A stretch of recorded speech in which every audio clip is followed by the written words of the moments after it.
Hello, and welcome to Artwork, a conversation with creative people about the joys, the challenges, and the mundane moments of living an artistic life. We're your hosts. I'm Poppy Rose. And I'm Brie Robertson. And our artist today is German singer-songwriter and producer Robert Horace. In 2018, Robert left his full-time job as a chef to pursue his dream of being a musician. He dove into the deep end of releasing his first EP, Take Off, while learning all about branding, performing, writing, and adapting to life as an artist. It was also at this time that Robert and his girlfriend decided to have a baby. After a successful start to his career supporting up-and-coming German artists, releasing music and gaining momentum, the whole music industry was turned upside down in 2020. While supporting Philipp Dittberner on a tour, the pandemic changed everything, and Robert took the time away from performing to delve into the songwriting and transitioned his sound from a folk pop to a more energetic, powerful, and authentic alt-pop sound. In this episode, Robert candidly shares with us the joys and challenges of balancing life as a parent and an independent musician, the importance of building an authentic brand, and how we cannot fail as artists. Robert is the first parent we have talked to on the podcast, and we are so excited to share his story. For any artists considering having children, or for parents who are trying to balance their career and parenthood, we hope that Robert's story encourages you and assures you that you are not alone. Let's dive in.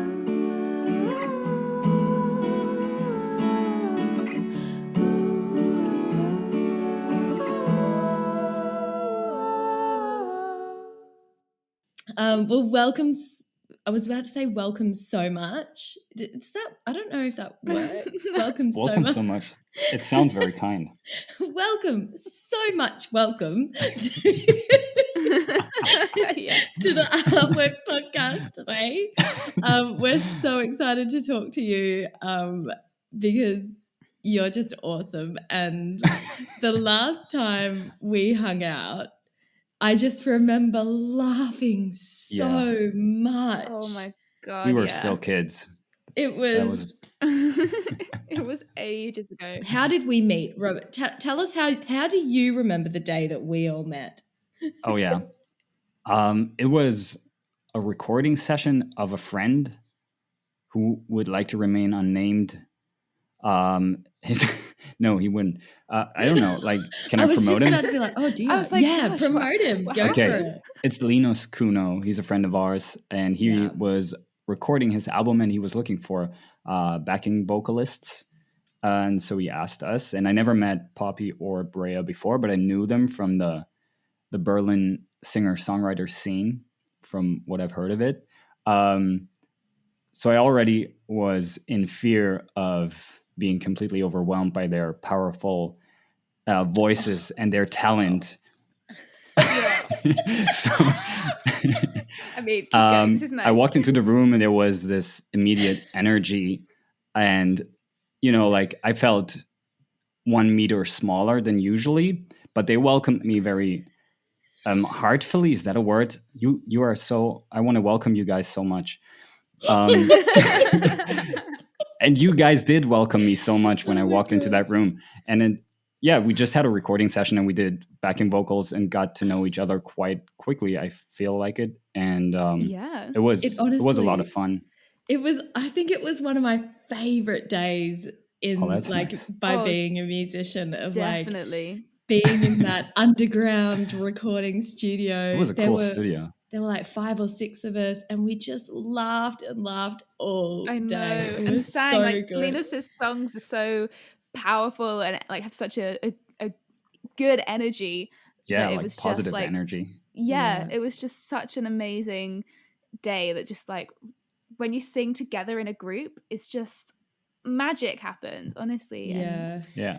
It was so much fun. For me, that was also the first time to ever record like backing vocals with anyone, and then also singing with people in a group. I mean, I've sang with people in a group before, probably, but not on a like professional level and with somebody actually wanting to have a recording from that. So that was a cool experience.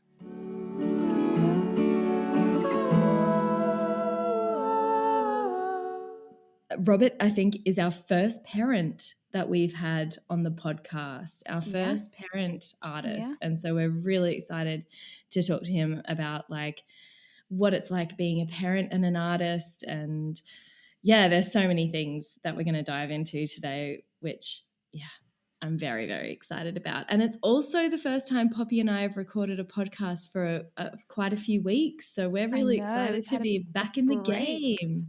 Yeah. Yeah. So you're our first one back, and we've both really been looking forward to today, where we can just like do podcasts and not other boring work stuff. Yeah. So it's great. It's really great. Yeah. All right. So let's jump in. Robert, you made a pretty big decision a couple of years ago to become a full-time musician. I was wondering, where did that come from? Has music always been a part of your life somehow? Yes, actually, I started learning guitar when I was 13, so back in 2000, I think. And since then, I mean, even before, I was always a kid that would watch MTV and Viva and just like watch music videos all the time and start dancing like the Backstreet Boys or Michael Jackson. So I was always kind of into that. And then when at school somebody came and asked if some of the students would want to learn guitar, I was like the first one to raise my hand and was really happy to finally learn an instrument. And from that point on, I think that was the time where new metal came up. So Linkin Park and Limp Bizkit and Papa Roach and all that. So I kind of slipped into that genre and stuck with it for about 10 years. So Wow. I didn't learn much of acoustic guitar because I quit the lessons after a year because we started the band after a year, and then I only learned electric guitar, metal, kind of hardcore stuff, and didn't really care much about other music, which was sad. But I guess it's kind of being a young person and just being stubborn sometimes. So Yeah. I only listened to that kind of music, and I did that until 2015, where the band ended. Because everybody parted ways, like growing up and getting jobs and stuff, and it became difficult.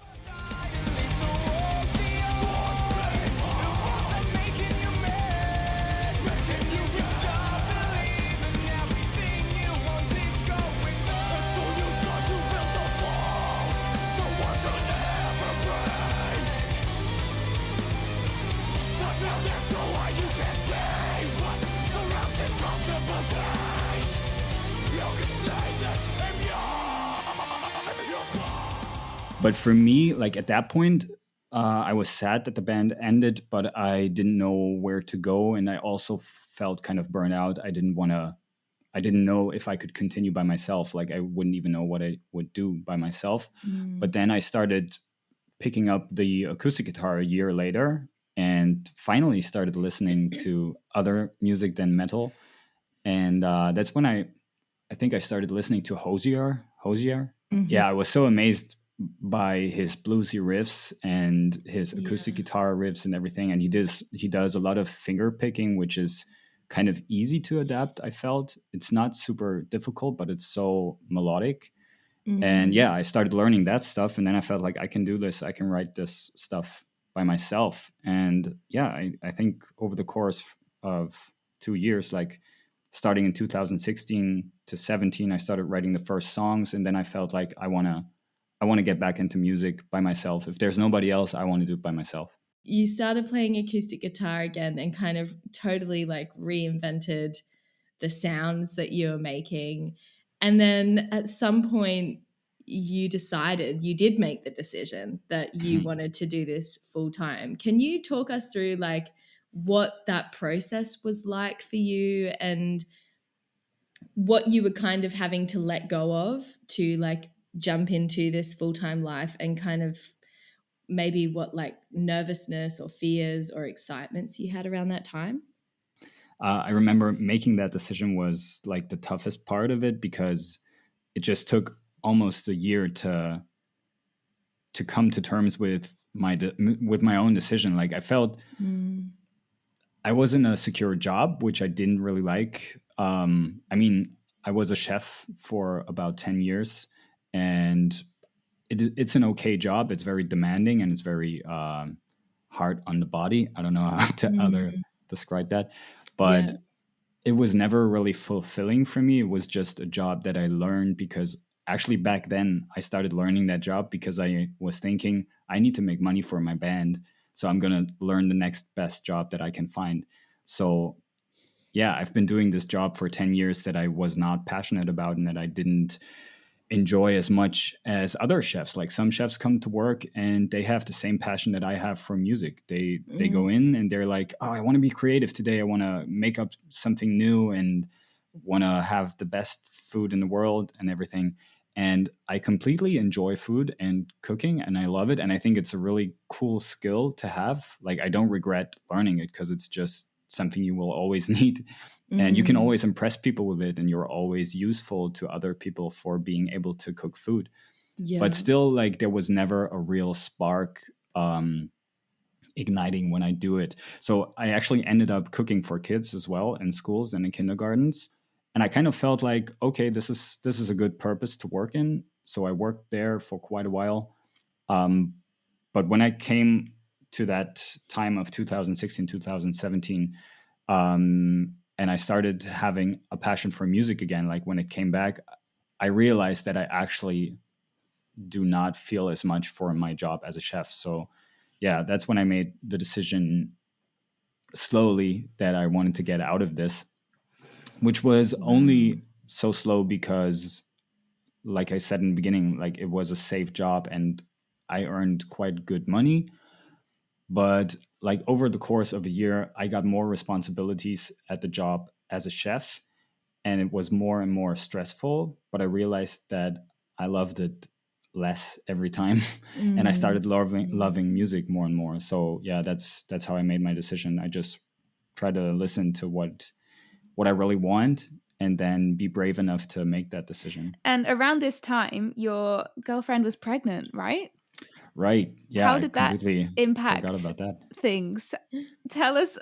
I mean, I just That's find, yeah, your decision was just like looking at it from the outside, just like the bravest thing to do.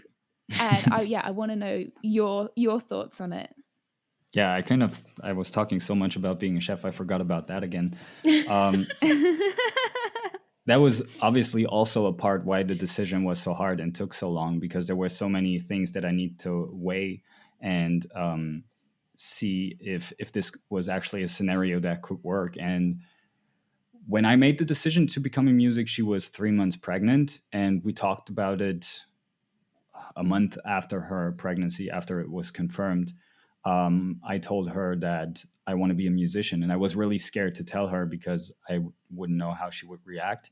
Mm. Funny thing is, though, she said, "Oh, finally you're doing it. Finally you're having the balls to do it." And I was so surprised Wow.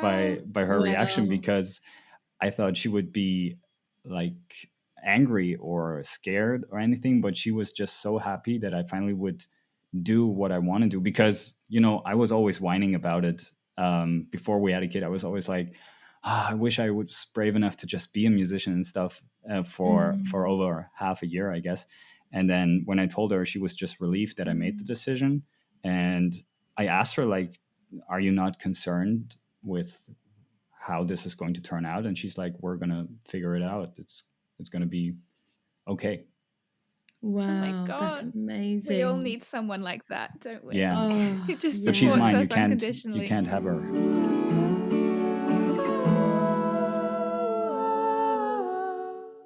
Before we go into balancing life as an artist and a parent, um, I'm really interested in knowing, like, where did you start once you decided that you wanted to be a musician? What were kind of the first steps that you put in place? Because I can imagine that there are Mhm. a lot of people who might listen to this who also feel like they want to take the plunge, but where do you start? You say you want to be a musician, but what actually needs to come first? Do you remember kind of what your first steps were? Yeah, just saying it. I went outside of my door and I was like, "I'm a musician," and then that was it for that day. And then afterwards, The initiation, I telling the love that. neighborhood. yes, just declaring it to the world. Oh, And that's then everybody fantastic. knew, and they asked me, "But where's the music?" And then I went back into my room and I started writing songs. No. Um, Mhm. I like, okay, let me try to get this in order. I talked to my girlfriend. I had a month of vacation with my girlfriend and some friends in Sri Lanka, by the way. It was beautiful. And Oh, that's wow. when like I had some time to back off of my job. That was great because that Mm-hmm. was what actually gave me the kick to do it. Not the kick, Mm-hmm. that's a German Or the expression. push, the push. The push, yeah. That's what actually gave me the push to do it. And then when I came back, I told my boss, I'm sorry, I need to quit. I want to do something I'm passionate about. And also, by the way, he was completely understanding. And I was working for that company about 8 or 9 years. And I was in Wow. that chef position, like head chef. And I was so afraid to tell him. But he was also like, well, it's good. You're doing something you're passionate about. I wish you the best. And it's just send us some songs whenever you're ready and everything. Oh. So, yeah, Oh, I wow. was yeah, I felt like even more this was a good decision. Nice. So I already wrote like two songs, and then I mean, there was not a point where I didn't have any job. I think I did. I was without a job for a month. That was like Mm-hmm. transition, but I knew I would have to get another job to pay rent and everything. I knew that as a musician, I wouldn't make money from day one. Mm-hmm. Um, so obviously, I started getting into writing songs more and finding a part-time job, which is now mailman, which is a great part-time Mm-hmm. job for being a musician, by the way. If anybody is looking for something, mailman is definitely a good option. Wow, yeah. um, and then I tried to get my songs out there. I think I started with SoundCloud, but I realized like this is good for sharing songs, but I didn't really know like how far this would get me. And then I Mm-hmm. just tried to apply for gigs, like talk to some of the contacts I still had from my band past. Um, and then I learned about a lot of open mic sessions in Berlin, and this is, I think, mostly how I started. Because then, you know, you start to network, you meet other musicians, you learn Mm. more about how to distribute your music or how to even get the word around or stuff. And Mm-hmm. I tried busking, and then at some point, I wanted to do my first recording, and I knew a guy back from the band days who recorded kind of rock music, but he also knew how to record acoustic music. So I felt like I was in safe hands, and I recorded my first EP with him. And you know, then you actually also start to realize how big this whole topic is and how much you need to learn to actually just get your music out there and Yeah. promote it, and you know, like making a cover for your songs, at best making a video, um, all that stuff. Like it's a lot, but I did have a month of time which I only used for that, like going into the studio and just learning about everything. Mm-hmm. I already knew how to produce my songs a little bit because back in the band days I was always the guy who would record the demos with the band at home, Mm-hmm. which is also very funny looking back, because we recorded them in my childhood room. And like sometimes the band would come over and then my singer would start screaming in our apartment like a crazy person for days. And like no one ever complained. I never understand that. Like we were Wow. so loud. Like we were That is recording metal incredible. music in our apartment. And also my mother, like she was always there. She never came in and was like, "Can you guys keep it down, please?" It's strange. Like She it sounds was, amazing. I love your mum. yeah, Yeah, I love me too. it.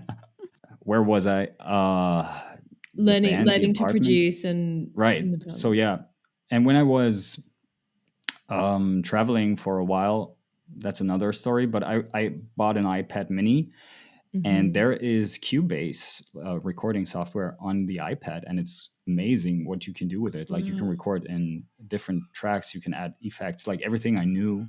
And I started to record these first songs exclusively on my iPad with interface you can connect to the iPad as well. And um, I took those demos to the studio guy, and then he was like, "Wow, this is already pretty far produced. Like you got everything in there, drums, bass, and backing vocals and everything."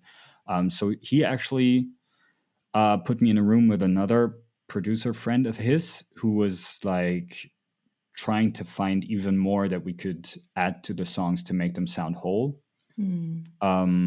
Which was very interesting for me because I've done everything myself, and then now there's suddenly a guy adding creative stuff to my songs, which was at first very scary because I felt like, well, you don't know me and my songs. You can't just go and play a chord. Oh, well, wait, this chord is great. You're doing a good job. And yeah, so that happened. And then once that was recorded, another thing about that is this was exactly the time, at least in my opinion, where CDs would stop selling. And I was producing CDs, obviously, because I thought I was still in that perspective that CDs are something you need to have if you want to go out and play gigs with the band. For example, we always had CDs. We always sold CDs. And now after having a break for 2 years from music, I didn't realize that this could be a bad decision. So I produced 200 CDs and I still have 50 of them after 3 years. So this was definitely not the best decision. But on the other hand, like at the beginning, like in 2018, I still I was still selling quite a lot of them. And it was good to have them to promote myself and everything. And it also like it looks good at gigs when you have them. But yeah, now it becomes more of an accessory. Now it's becoming more of an accessory, and it's not something people really put into their computer or CD player if they even have one. Yeah, that's true. It's a tricky one, the whole CD thing, because we used to sell so many CDs on our living room concert tours. But I didn't know like if they would be listened to. I mean, a lot of people did say that they listened to them. But then also Dom and I with the Flora Falls project, we've just printed some CDs. So we have something that we can give people. And maybe it's just that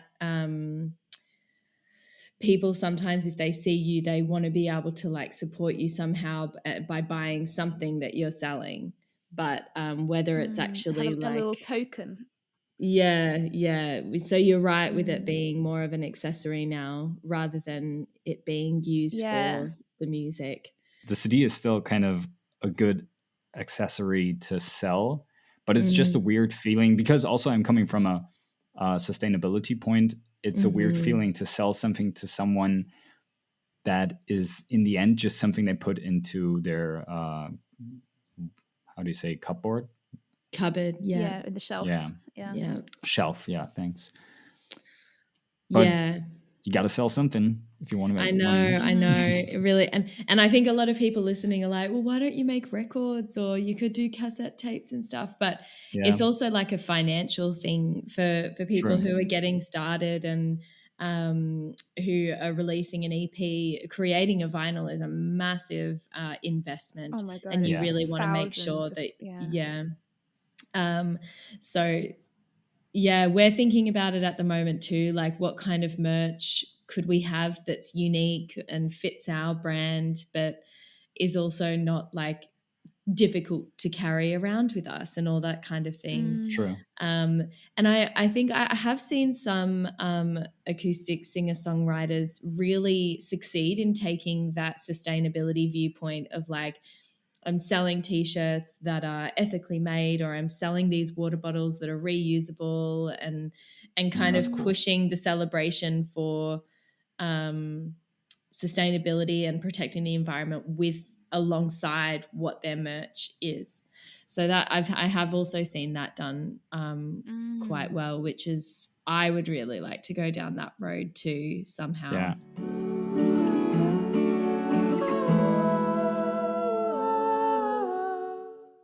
One of the most powerful things that someone who wants to be a musician can do is to go to open mics and like go and build your network and like learn from other musicians, because as you said, there is so much to learn.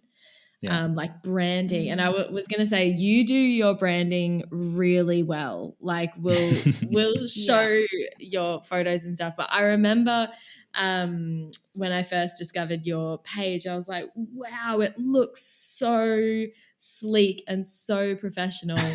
Well, thank you very much. How did you go about like creating your brand? Was that also something you had to learn from scratch?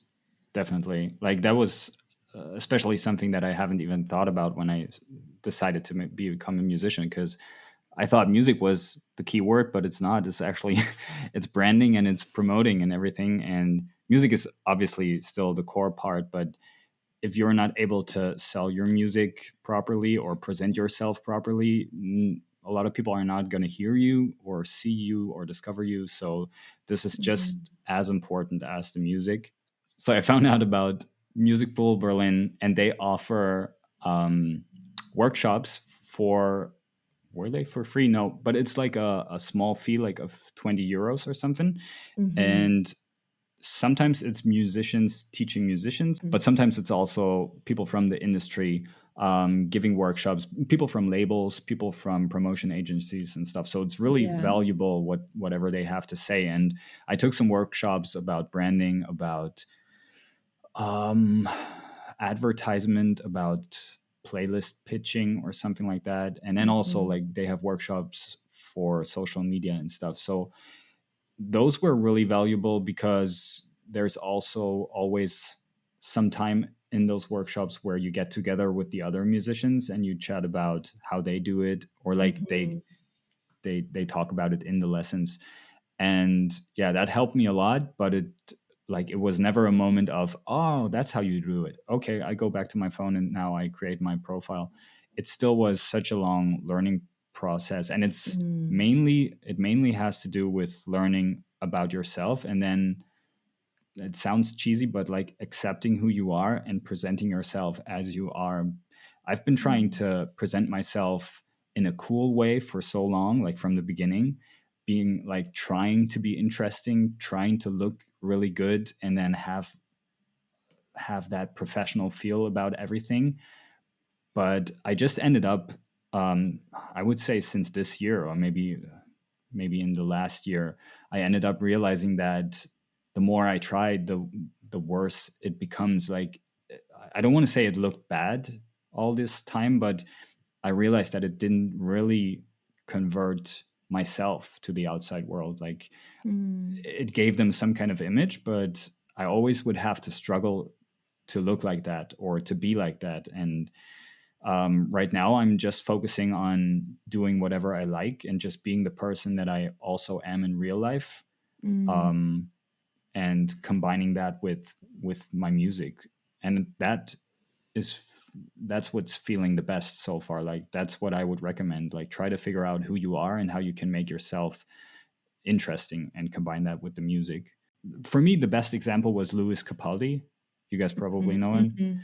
And like his Instagram was ridiculous. I felt like he was not putting any effort into looking cool or professional at all. He would just go into his stories, and like his face was all you see in the stories because he was so close to the camera, and often he would look horrible, but it was just so funny, and he was so real about everything. Yeah, and I love that. And that can be your brand. Like I love that, what you've said. Branding yourself is the easiest if you stick to yourself, because it becomes more and more complicated the more you're trying to be something else, because then you have to start making up those things. But for me, it's difficult to be somebody else. I actually just want to be myself and get that out there. It can change and evolve, like your journey Completely. has as well. Yeah, absolutely. Yeah. That's also something you need to accept. Like, it's not going to be there from day one. It is, and that's also the fun part, like the journey, learning about yourself, figuring it out, and then being creative about everything you're doing and stuff. It's going to change. Your music's going to change. Yourself, your presentation is going to change. But that's also what is interesting for the people who watch. Like, I guess nobody would like to see just one picture of a person the whole time. I mean, like one kind of person. Like, people want to see you evolve. People want to see you develop as an artist. I'm getting nervous just from thinking of you. My voice starts trembling when you enter the room.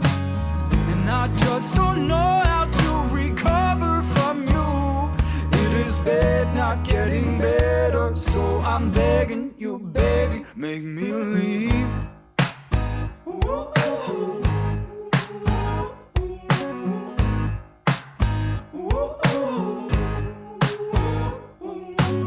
Stop me from giving in, oh, take my eyes to you. And I've got a home of my own. Do I look homeless to you? Who are you really trying to beg?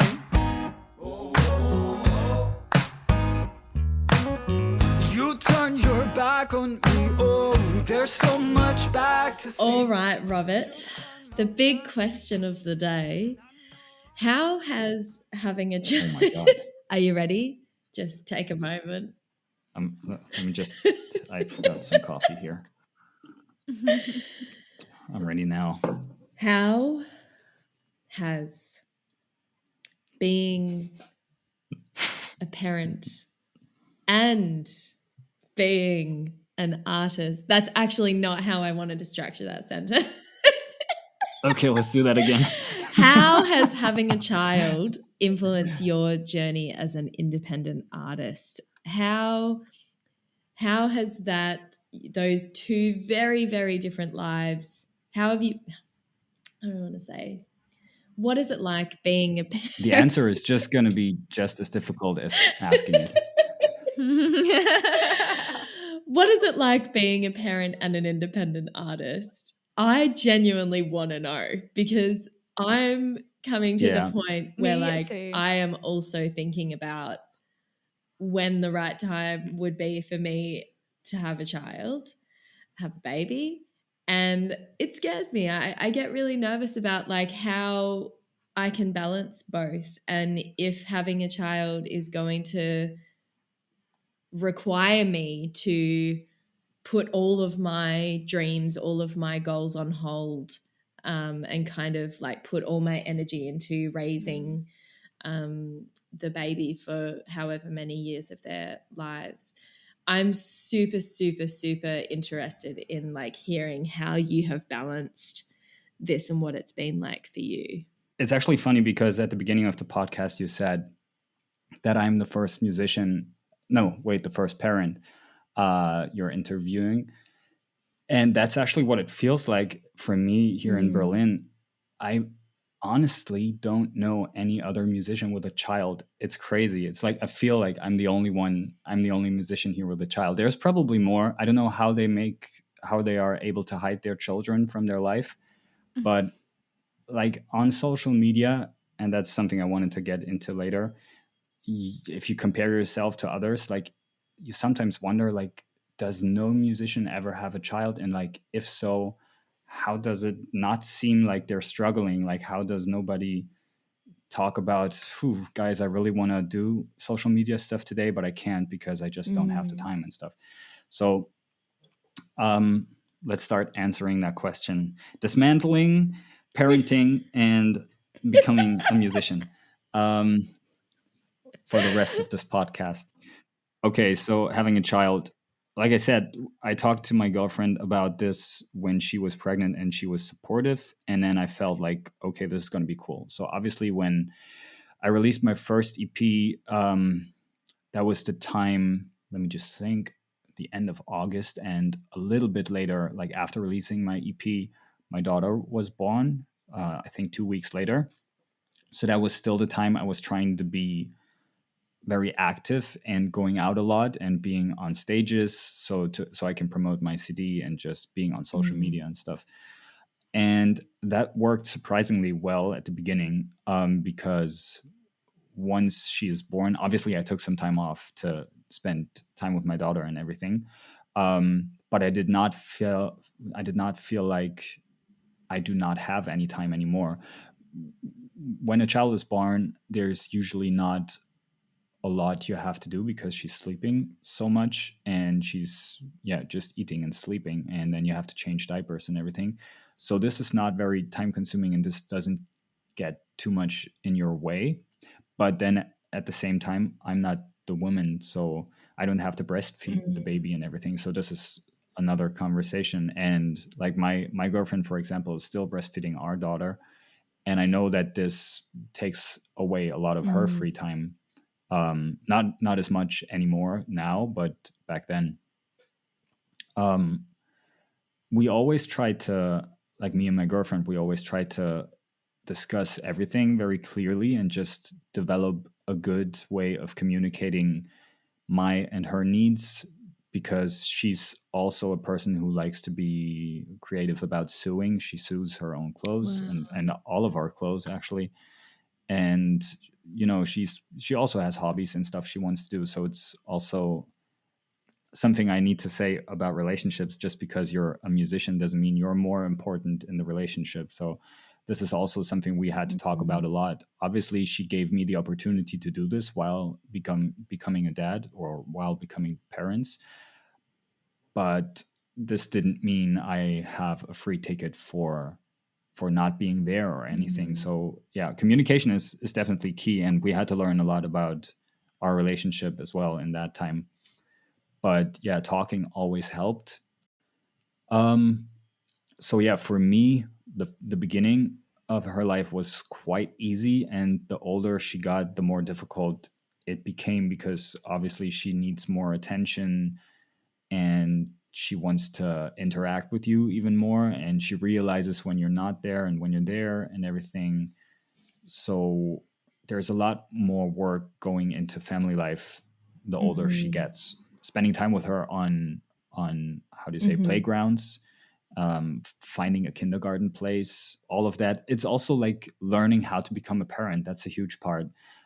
You're not getting your daughter and then you're the perfect parent. You have to learn that as well. So you're spending time just making mistakes all the time, and realizing how you can use shortcuts in Yeah. life, or how to do things at the same time and everything. So that those first years, and my daughter is now almost 3 years old, by the way, um, and we're still learning. And obviously, you're going to continue learning until she moves out, I guess, because there's so many steps in between, and her personality changes, her level of interaction changes, and everything.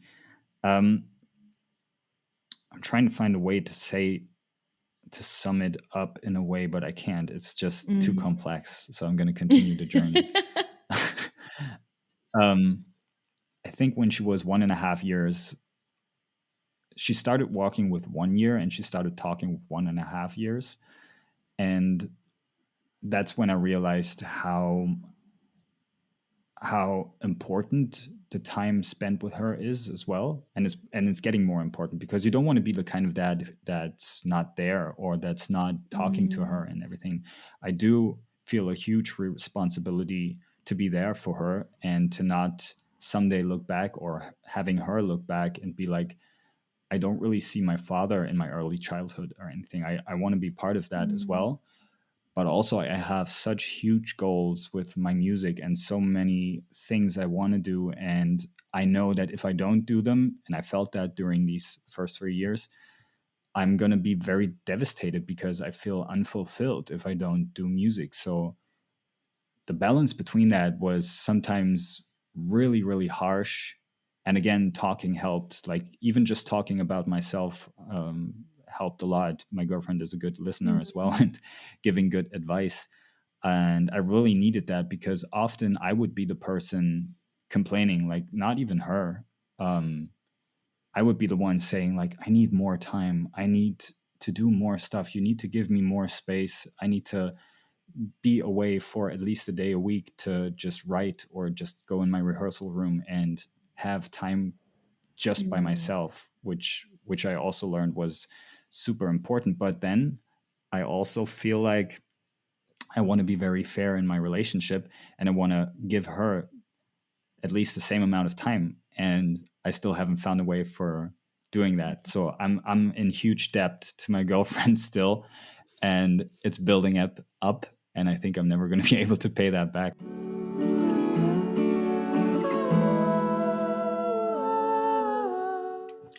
At some point, I got to work with management, and it was kind of elevating or like I was gaining a little bit of momentum through that because had new connections through her, and everything felt like it was moving forward even more, which meant more work, and then again more discussions with my girlfriend. And I guess the point of talking about those discussions is that this was also really testing our relationship, and I did have moments where I felt like, was this even the right decision? Like, was this even good to get a child? Like, because we made that decision. This was not an accident. We made that decision. And by the time we made that decision, I already knew I want to be a musician. So it was something of choice. And yeah, so I did have that doubt. I never verbally said that out loud, but in my head, I always thought like, I don't know if this was really clever to do that. But looking back now, we are a lot stronger, and like we conquered so many specific situations that came up. I just feel like we can conquer anything because we always found a way out through talking, through planning, through just being there for each other. And being a musician and a parent is not impossible. It's just very difficult. It's like playing a video game on hardest difficulty. And I like to do that as well. So maybe that's why I chose to become a parent. Um, but yeah, it's just, I would never say to anyone, don't get a child if you want to become a musician, because that would be stupid. Like, having a child is just such a beautiful thing, and it's never going to be easy as well. So no matter what you're doing, it's always going to take away time of your life and your free time and your whatever hobby you have. It's always going to cut that back. You have to learn to give time to your child and have less time for yourself. It's part of being a parent. You just also have to learn how to manage that and how to get around with this. Yeah. Wow. Thank you so much for sharing that. And I mean, I think it's so important from your daughter's perspective to see, like, it's so important to see your parents being fulfilled in their jobs, like living their dreams, following their passions. And yeah, I think that is one of the most powerful lessons you can teach onto your children. And yeah, was that something that you were kind of consciously thinking about when you're like, I want to be a musician now and my daughter's on the way? Yeah, was that part of the decision, or how do you feel about that? What I am really excited about is having her grow up with music around her. So I pretty early I never had a piano, but now I have one since 2 years or 2.5 years.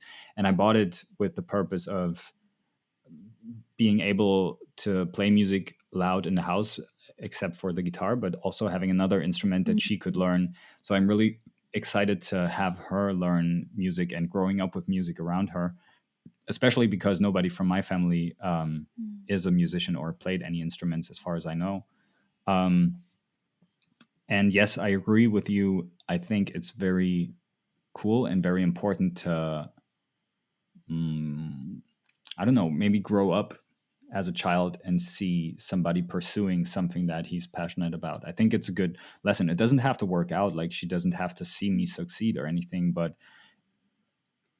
imagining how maybe when she's 16 or 18, she's looking back and telling her friends, like, my father used to be a musician since I was until I was 12 or anything, and he played on that stage and he played with that artist and everything. That's just a cool thought to me. And it doesn't play a big role, but it's just, I think it's just doing something to her mindset of growing up and making choices in life, because she sees that you can do something like that and still grow up safely, hopefully.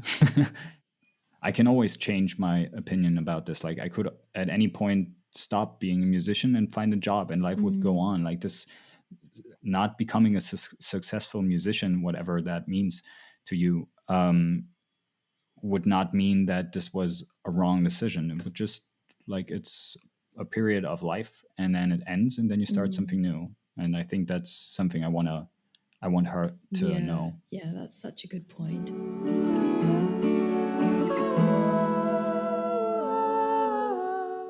You mentioned in the email you sent us that you do experience the occasional like fear of like how you're going to be able to support your family or how you're going to be able to balance it. And I wondered, because I'm really hoping that other parents who are artists are going to listen to this and like just know that they're not alone. Yeah, me too. And yeah, I'd love to know like what are the fears that you have experienced and how do you kind of overcome them? Well, first of all, there's the constant fear because the constant fear of not making enough money and not being able to have any savings for her on my end, at least. I'm putting aside a little bit of money, but it's not a lot. But also, I'm still not at the point as a musician where I have a good income, especially like obviously during Mm, Corona, we all had that problem that there was no mm, income and streams don't generate enough money to pay anything. So, for me at least, um, so I'd say like even after Corona now, I have to take a step back and kind of see how easy it will be to get back into the live scene. Like that's something I'm worrying about mm, as well. I'm still considered as a newcomer, and I think I have to work my way up again. Not maybe from the bottom, but like halfway or something. I feel like it was a setback in a way. Um, and there's so many newcomers, new musicians, which makes me wonder like how difficult is it going to be to get a concert, to get a gig again, if there's so many people who were waiting for mm, this. So for the near future, I think the fear is just like how hard is it going to be to get back on the train. And long term, it's been a fear since the beginning that like kind of dismantles what I just said. But like if I should fail in a way that this will never actually give me a good income, which lead to making savings or just putting the money back into the music I make. Um, it kind of feels a little bit like I wasted these mm, years, and I could have used these years with a full time job to build up a good future for her.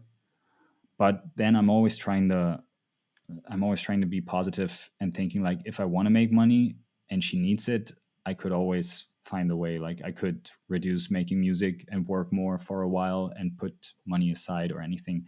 I never feel like it's impossible, but I am aware that it's a bit risky doing that at the moment.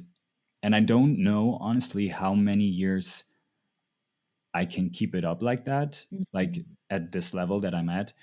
If over the course of the next 3 years I would start getting paid gigs regularly, or maybe do a tour, or maybe have a hit single that generates some income, then I would be more relaxed. But right now I'm still like any newcomer. I'm just trying to get noticed and mm, everything. So this is a Yeah. this is Oh, a scary mm, thought. yeah. I want to thank you for just mm. sharing your fears so honestly and openly then. Like I think that's Yeah. such a powerful thing to do, to like kind of reclaim them in a way and be like, yeah, this is like stating this is what I am Mm. afraid of. Yeah, Maybe makes it a little less scary. it Maybe often some. does. You're right. Yeah. That's why I Yeah. love talking about this, and I also learned to talk Mm. about this.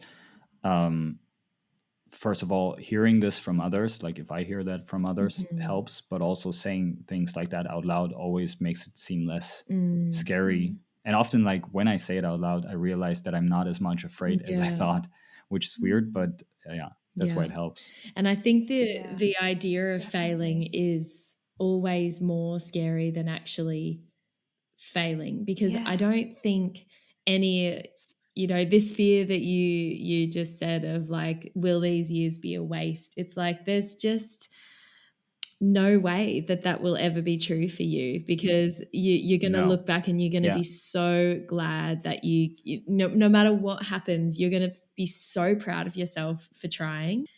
We think that it has to be like this life or nothing, but if we ever needed it, Right. we could always find Yeah. something else. Oh my God. And we would be okay. Yeah. I mean, I really thought that. Yeah, I mean, you know me, Brie. I remember you saying to you on the tours, like, if we didn't have this, like, I'd have nothing, and I don't know what I'd do with myself. And I really had such ever since I can remember, I had a one-track mind of I'm going to be a musician. That's all I'm going to do. That's all I'm good at. That's all I know. That's all I love. And it was just such like having blinkers on, just like this was all I was going to do. Right. But turns out like that's not what I want to do anymore, and that's okay. And yes, it was scary and it was difficult to like let go of that and to accept it within myself when I had such this one track mind for forever. Mm-hmm. And like, yes, it was scary, but like I'm still here. Like I survived. And I found other things that I'm passionate about. Like I love my crystal jewelry. I love hosting this podcast so much. And I found other creative things to do. And like I look back at my music years. There's no way that was a waste. I had the best time of my life. Like 100%. Oh, it was, honestly the best. And I wouldn't change it for the world. But yeah, just things can change and evolve. And even though you don't know where it's going to evolve and where it's going to grow and change to, like, you're you and you're awesome and you're going to get there and you'll find something. Because like you say, we're creatives, we're artists. Yeah. We're going to get creative about finding new paths always. That's really good to hear. Like, yeah, it just feels good to hear you say that out loud, because I just realized again, like, this is also something that I'm very afraid of. Like, it's such a weird thing, because at the beginning I tried to say that you don't have to be afraid of failing or like stopping making music, but I'm as well. I am afraid of ending this, and like hearing this is really cool, because again, it makes you realize that life goes on after that. And like, even if you stop making music, it's not failing. It's not having achieved it or not succeeded or whatever you want to phrase it, but it's just something you wanted to do and you did it. And that's why it's cool. Like, that's why it was important. Yeah, definitely. Yeah. You've summed it up there. And like, how much would it suck if you hadn't done that? Like, how much would it suck if you look back and you feel like, damn it, I should have done it, but now I can't anymore. It is really good to talk about this, because I think like a lot of us have it in our minds, like if we choose to go down an artistic road, we have to keep going down that road until we like make it big. Right. And if we stop before that point, then you chickened out, or like you failed. You're giving up. But it's I think if the more that we can talk about it and celebrate the fact that, well, you had a few years where you did exactly what you wanted and you got to release music and you got to play some shows, that's amazing. What an experience. That's enough. And there were so many people who liked it and who loved it. Yeah. That leads me to comparing yourself to others, because I often, also something I had to learn, like not to compare myself to people who aren't in the same position at me. I always have to step back and see like what is their background, like what are they doing. Most of them do not have a child, which is for me the biggest factor, which is like I would love to see other musicians as parents, to compare myself to them and just see what is actually realistic, and how much time do they have and how much time can they invest into music. Looking back at when I didn't have a child, also very interesting, is I feel like I wasted that time, because now that I don't have the time to do things I want to do or invest it into music, looking back, I was playing video games way too much. Like I played so many hours of video games, or just watched movies where I could have done so much creative stuff, or just like really doing something worthwhile. I tried to give myself schedules where I would like write down on a Sunday I would do this, on a Wednesday I would do that, because I do have time off now that my daughter is in the kindergarten. Mm-hmm. Um, that would mean I have time off from 9 in the morning until 3 in the afternoon, which is when I have to pick her up. So that's 6 hours, which is still not a lot of time if you look at it that way. And maybe I do have these 6 hours 3 times a week. And I really have to plan wisely what I do within these 6 hours. And I always realize when I didn't plan what I want to do in those 6 hours, I often end up feeling depressed again because I didn't have a result at the end of those 6 hours. Um, yeah, which again leads to the next topic. I don't want to talk about too much, but like depression is something that I never felt before having a child. I'm not want to blame becoming a parent for having those thoughts, but it's the combination of everything. It's also the combination of Corona, being a parent and a musician. Like that was very dangerous, and that was just showing me so much what is, first of all, what's important in life, and like what I actually need to feel better. For me, during Corona, especially during the hard lockdowns, I couldn't do anything because we had our daughter at home and there was no way I had any free time at all. Like maybe when my girlfriend said, I'm going to go out with her by myself for 2 hours, you have 2 hours, try to make something. But try to be creative in 2 hours if you're under pressure and you really know that you only have those 2 hours. That's also very hard.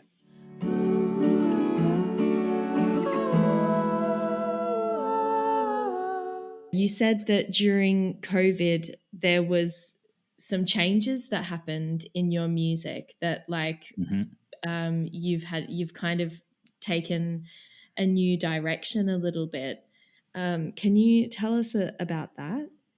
Yeah, actually, the change of direction already happened during the release of my single "Why Not" in 2019.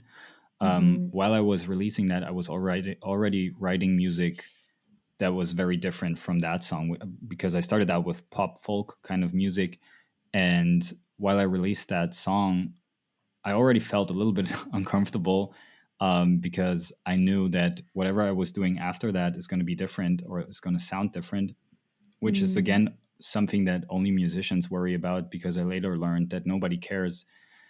At least in my fan base, so many people told me that they don't care if I change directions or if I change music genre. They are just happy with good music, and which was a huge relief, and which makes it a lot easier, because it's just nice to know you don't have to deliver a specific kind of genre to your fans. Like, Yeah. I don't know if anybody does, but I think this is just something, again, that musicians hammer into their own head for no reason, because you're always setting so high expectations to yourself. But I just realized that I forgot what you asked. I would never have known. You were really on a great direction.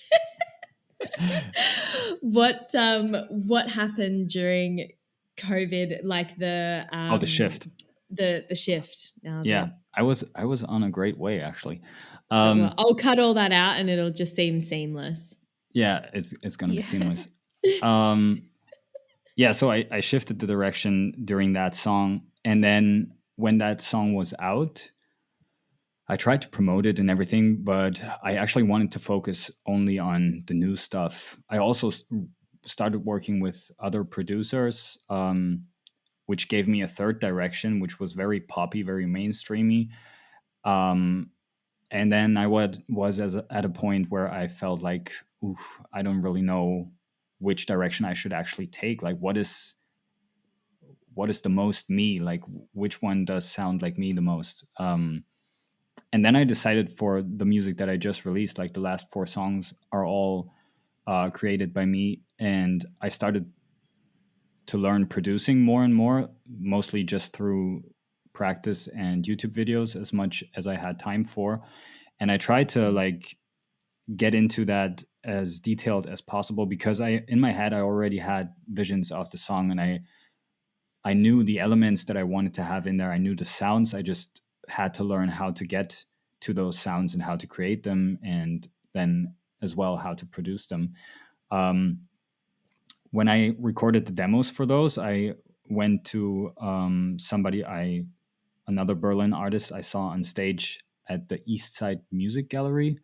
What was that festival called? East Side Days. Music Days. East Side Days, I think. Yeah. Yeah, and I saw them playing. The group is called Marani, and it's a Berlin duo, kind of dark R&B pop music. And the guy is called Lukas Herwig. He's a producer. And when I heard them on stage, I was like, wow, their sound is amazing. And I listened to their music and I felt like I think this guy is going to understand what I want. At that time, I was listening to artists like Banks and Jack Garrett, and then later developed into Verite, if anybody knows her, like poppy sound, but always with a little bit of a dark twist. And I wanted to have that. So I went to him, I showed him the demos, which looking back now, they sound horrible and they're not cool at all. But he just completely understood how to translate them into whatever I had in my head. Like that was the first time I worked with a producer who completely understood where I wanted to go. And like he didn't change any of my personality in those songs. I didn't feel like he put anything on me that I didn't want. It was just exactly what I wanted, but better than I could do it myself, which is basically what a producer should do. Yeah. And then through the work with him, or while working with him, I actually learned so much about producing because I was always there and watching all of his moves. He was using the same software, Ableton Live, like I was using. So this was like a huge learning curve. And then the third song I almost produced. I don't want to say I almost produced myself. He's going to be mad if he hears that, but I got really close to a good production, like an almost finished production. When he heard it the first time on that song, he said like, this is almost done. We could almost release it like that if we want. But obviously we didn't. So yeah, I'm really looking forward to learning more about that. And I kind of, through that experience, I'm kind of planning on maybe, I'm not going to make any promises, but I'm actually really looking forward to produce my own songs in the future. Awesome. Also because it's a huge money saver, but also because I feel like this is the purest way that you could express yourself. Like this would leave, I love working with other people and I will always get opinions from other people, but it's also really exciting to do something by yourself and not having anybody else twisting knobs somewhere where you might not have done it. It's debatable, absolutely, because like getting other people in there, like in these last 4 songs, was the best decision I could have made. But I now also really want to find out what I can do by myself. And to finish the answer of the question, I shifted to kind of a pop alternative sound, I would say. And like I said, I was really scared that people wouldn't receive it as well, because from the friendly pop folk guy, I went to, like I said earlier, the cool guy. I was trying to look cooler. I was trying to be a little bit more serious and just like also, like I said, somebody I'm not really. But it went well and people loved the first song I released. It's called Falling Down, and it actually got a cool playlist as well. So now it has quite a lot of streams. You make me feel we've been here 1,000 times before, and you always have me wanting more. It's not worth it. It's not worth it. 'Cause my heart is going up in flames, and now there's a shadow in its place. Was that worth it? Is that what love is? But we never found the answer to the question. No, we never, ever make pain become pleasure. No, we never. Hey, oh, no.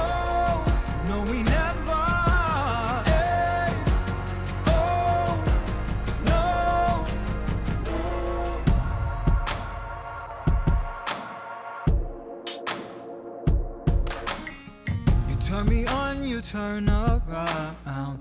The on and offs, the ups and downs. Who was the one to start that game? You point at me, I'll take the blame. I pull you in, I let you down. You're far away, you're reaching out.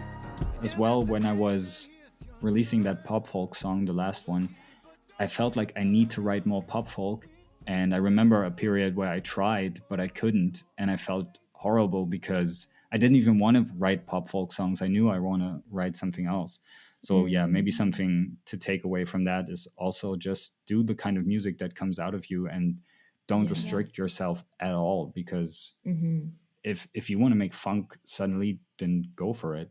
You're probably going to make good funk if you really want it. And I feel like with this kind of thing, like, I know from your perspective, it kind of seems like they're quite different styles of music. But at the end of the day, it's still your music. The essence of you is still that thread throughout every piece of music that you make, that it is going to be cohesive. It is going to tie together. And before the podcast today, I listened to a couple of your songs like in chronological order to kind of see how it has evolved. And like, for me, they're not hugely, I mean, part of them is different, but you're still singing, it's still your energy, it's still your music. Yeah. That it's still collectively you know? Yeah. And that's always going to be the case, whatever, like say, if you go and do funk, you know, who knows? But it's still going to have that essence of Robert in it. And I think that's important to remember, you know, that you bring such a huge amount to the music. Obviously, it's your music. But but still, it's good to say that aloud again. Yeah, absolutely. Yeah. And do you have a new single coming out soon? Oh, that's the exciting part, actually. Or I don't know if that's exciting, but I don't have anything lined up anymore. Like the single I released a month ago was the last one for now. Oh, okay. I do have a lot of riffs and ideas piled up, which I never got to record, because also a story is that during this phase of the last 4 singles, I had no time for writing, because I went from building up a release, releasing it and promoting it, building up the next release, releasing, promoting it. And it was just an endless struggle and stressful struggle of trying to be there, being on social media all the time and everything, and just pushing yourself to the limit as much as you can. Yeah. And then COVID lockdowns in the middle of it as well. So that was the most challenging part. And then also I tried to do music videos for each of the songs. So there was really no time at all to create anything. So much to do. Yeah, it's horrible. And I'm so looking forward actually for this phase right now, because I know I don't have anything lined up and I don't want to line anything up. I already told people in the live stream and I think in some posts that I'm looking forward to this, because I'm just gonna, retreat a little, not being there, but I just don't want to push myself anymore on Instagram or anything. During the beginning of this year, I tried to grow followers because it was the only way to reach new people since I couldn't play concerts. So I really focused on posting regularly, making good content, making cover songs and everything. And that was so energy draining and time consuming and not really worthwhile, at least for me. I know some people can do that, but for me, it was just so much, well, like the balance didn't fit, because like I said, I only have that much time. And if I put all of that time, which is very valuable to me, into social media, and it only gives me 3 followers a month or anything, then it's just not worth it. And then maybe that's not my way to go. I had a little bit of luck with the last release, which gave me a big push. Finally made it over 1,000 followers, which feels great.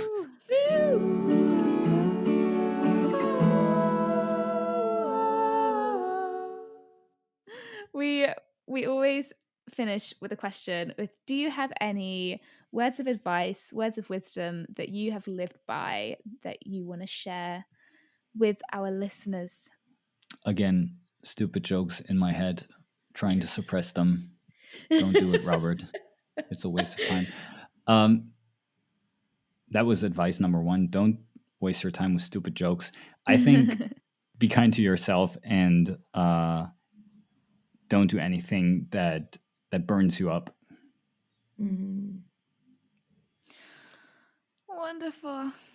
Thank you so much. It's been so nice to talk to you, and thank you so much for being so honest, and well done for being able to like make this wild decision and raise an amazing human at the same time and get through COVID lockdown. It's like, what has the last few years even been? It's amazing what you've done and what you've achieved. So you should feel really proud. Thank you guys so much for letting me talk and for talking to me. And it was really, really good to see and hear you again. And it was a great conversation. Like, it's as many artists, I haven't talked to a lot of musicians in the past 1.5 years. So it's a huge relief to just see how you guys are doing and seeing your faces and just talk.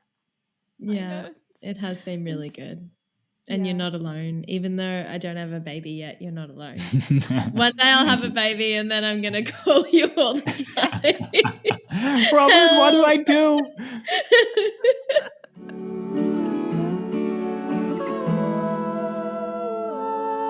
Thank you so much for listening to today's episode. We'd really appreciate it if you would take the time to subscribe to our podcast and review the episode so that more people can find us in the future. Your comments help us pop up on people's suggested podcasts, helping our artist stories reach a wider audience.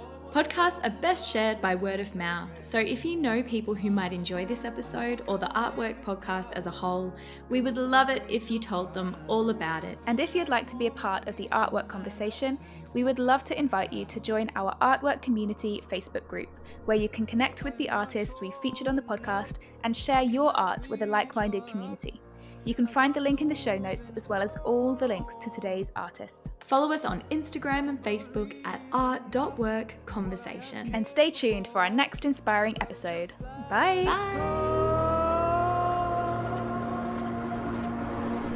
I can fight it, a feeling I can't control, and I can hide it, the more I try it shows. It weighs me down, but I know if I learn to swim, I'm gonna drown. If you got hills to climb, don't look back on the way up. Don't be afraid of heights. We all need something to aim for, one step at a time.